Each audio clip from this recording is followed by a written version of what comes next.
If you want to learn how to make a fantastic wave challenge, watch this video. Let's get into it. So I'm going to build this wave challenge with this pretty cool song I found, and I'm going to show you 10 different things I'm going to be doing while I build this challenge. They're going to massively help you make your own amazing wave challenges. And the first thing is, usually before a challenge, your challenge is going to be right at the drop of a song, but usually just right before the drop, you're just going to have a little intermission part right before the main wave part kicks in. You don't want to make these parts too long, but you don't want to make them too short either. So right here I have a quick little intermission, then it goes right into the wave. It gives some really nice aesthetic to the wave. So if you're a guy that enjoys making gameplay but is not very good at making decoration, but you still want your level to look good, this one is gonna be for you. Wow, bro was yapping a lot, but basically what I was saying is if you want your level to look good but you suck at decorating, this is an important tip. Listen up. You wanna make sure you pick a nice solid background color. The grounds, make them all black. Pick a nice background, select an object color if you desire, preferably a very light version of your background color, and you want to use a variety of different blocks to help structure your challenge and make it look very nice. And you want to keep your structuring very simple, that way you can have it still look really nice without putting in too much effort. Now if you want to enhance the look to your level even more, you're going to want to use pulse triggers, but we'll get more on that later. Another thing you're going to want to do is use a variety of settings for the wave. What do I mean by this? You're going to want to use D blocks, mini portal, back to big portal, change your speed, maybe a blue orb, maybe blue pads. All that stuff is super helpful to further develop your challenge and make it look a lot more authentic. Now here's a quick one. This is incredibly important for any level you ever make. You want to make sure you block out all the cheese. So let's say someone tried to skip this blue orb. It would not work in their favor because we have a yellow portal right here. So look what happens when we try to skip it. It changes our gravity and makes it way harder to do the part. So it forces people to have to click the blue orb, which is what we want. Another thing, make sure people can't skip stuff like speed portals. Make sure you infiltrate the challenge with spikes to make sure that nobody can take secret ways and cheese your level. But you don't want to have these spikes visible. You just want to have them invisible, just blocking out those parts. Five. When you guys are making spam parts, you cannot make them too spammy. VSC, it's very spammy. It's pretty much too spammy. So something like this is alright. It's very short, but you don't want something like this.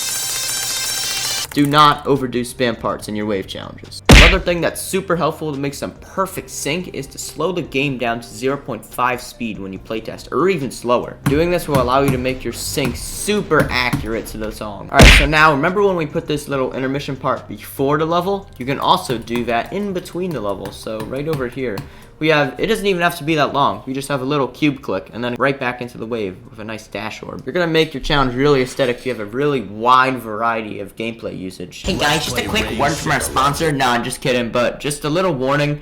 My mic is about to change a little bit, that's all. Alright. Tip number 8, I'm wearing a new shirt. Put some pulses in your level, make it look a little bit nice, jazz it up a little bit. So what I usually do is throw in a background and an object pulse for the background, paste the background color and make it slightly brighter and do like 0.25 on the fade out. And you want to start your pulses at the drop preferably. So for the object color, you don't want to make it too bold, you don't want to put it like all the way over here, but you also don't want to put it like here. That should be your default object color, something like that. So I usually go with something just like for the pulse. And in order to make the background and object pulses work together, I usually alternate them like this. You don't have to do it like this, but this is how I like to do it. But if you want to copy me, go ahead, alright? But the main thing you want to account for with pulse triggers is if you have any speed changes in your challenge, which you should to make it better, you want to make sure you reorient the pulse triggers to make sure it's still on sync with the speed portals. So if you actually care about how your level looks, I definitely go with the pulse triggers. I'll put up a little side-by-side comparison on the screen. Now, number 9 have a nice finishing touch at the end of your level.